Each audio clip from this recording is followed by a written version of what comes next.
and the employees are on strike there, and yesterday they had a meeting of 4,000 students there, and this is really a major event. This is very hard to see this amount of people mobilized towards a cause, and we also have strikes on UNESP. The director's office was occupied, and we have several concentrations and discussions in all levels, and this is based on the decrees that were enforced by the current governor. And since last year, what we face in the public university, after the decree, we are going to have a higher level of severity in the education field. But what's happening here today specifically is that we are aligning ourselves in this fight that is happening in the state of São Paulo. The day before yesterday, there was a meeting here at the iFish. Approximately 100 people attended the meeting, and then we enforced the strike of the students. We decided for the strike. That's why you see the chairs blocking the doors and all that. So first we want to revoke the decree, because without revoking the decree, we are not able to achieve and meet the other requests that we have, which is hiring teachers, since the decree provides a hindrance for the process. And we have a test, and most of the people that are here in the audience and are from here, we have a deficit of professors here at the iFish. In order to resume the level that we had 10 years ago, we need to improve and hire professors. And some proposals were discussed at the meeting level, and we decided to call the people.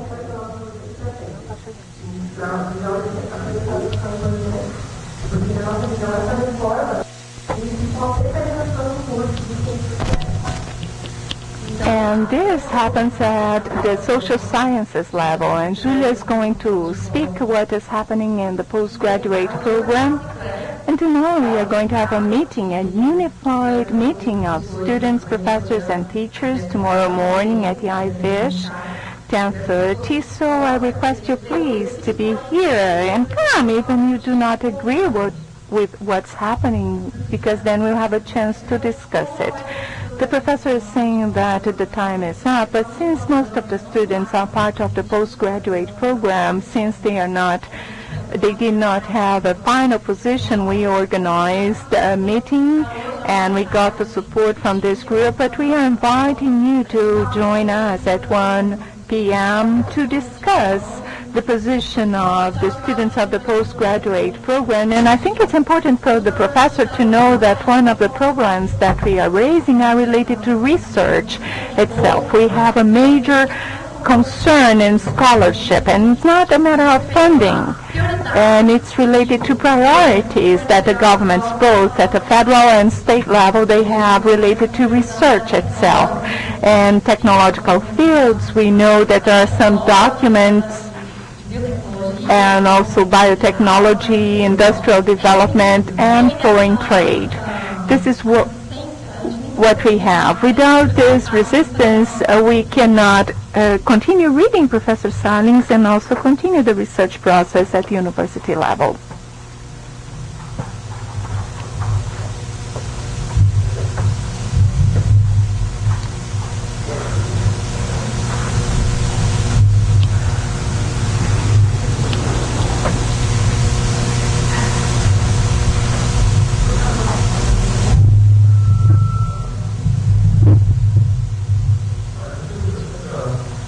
I just would like to thank the presence of all of you and Professor Sahlins.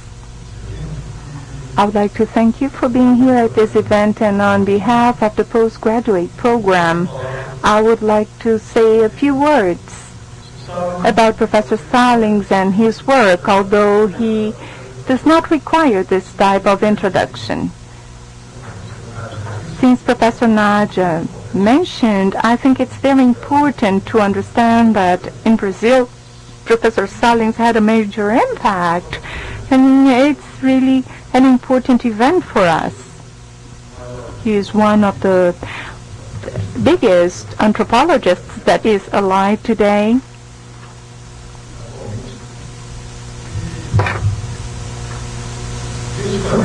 And instead of saying a short resume of the professor, I would like to thank Professor Manuela Carvalho da Cunha, who is a colleague from Professor Sahlins, and she helped us to bring him here today. And we also would like to thank the efforts of the University of Belo Horizonte, the Federal University of Minas Gerais, that sponsored the fundings of Professor Sahlins and his coming to Brazil. And this was part of the title that is going to receive at that university. And this really is a title that meets the importance and the political relevance of this professor and the symbolic role of the people for their self-political determination. In other words, the possibility to combine the study of history together and focused on the cultural system. A little bit about information on Professor Sahlins. Now I would like to give the floor to his colleague, Professor Manuela da Cunha, and then we will enjoy her presence here.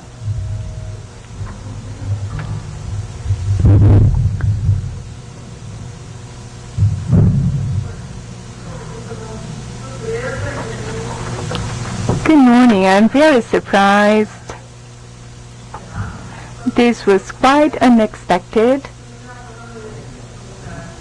I'm not going to speak long because we are delaying the beginning of Professor's presentation.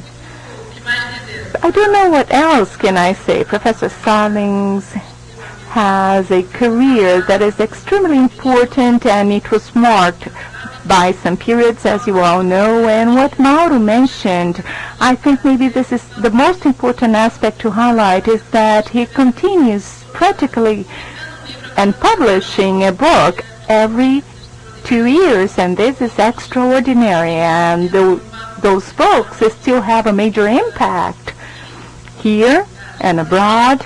But I think in Brazil we have the proper ground and fertile ground that will welcome Professor Sahlins' idea, and therefore I think we could be able to bring him here again in Brazil. And he came for the first time 19 years ago. He attended a meeting of the Brazilian Association of Anthropology that was organized here at UNICAMP. This was the first time, and this was the only time he came to Brazil. So this is his second visit to Brazil. He doesn't like particularly to come to Latin America, I need to say that, because this is not part of his common traveling routes. But this is an important moment to have an academic group, and he has a major impact in this group, so it's good to have a direct contact with him. I also would like to add that he's not only to continue to publish in a very active way, but at the same time he is now organizing a collection of folders that are extremely interesting. The Quickly paradigm that was inaugurated with one of his folders, Waiting for the Future, or Expecting for the Future. And this has been one of the activities at the academia level that he has really been enjoying currently. And I would also like to say that it's a very appropriate moment that we have the circumstances here, and he has a teaching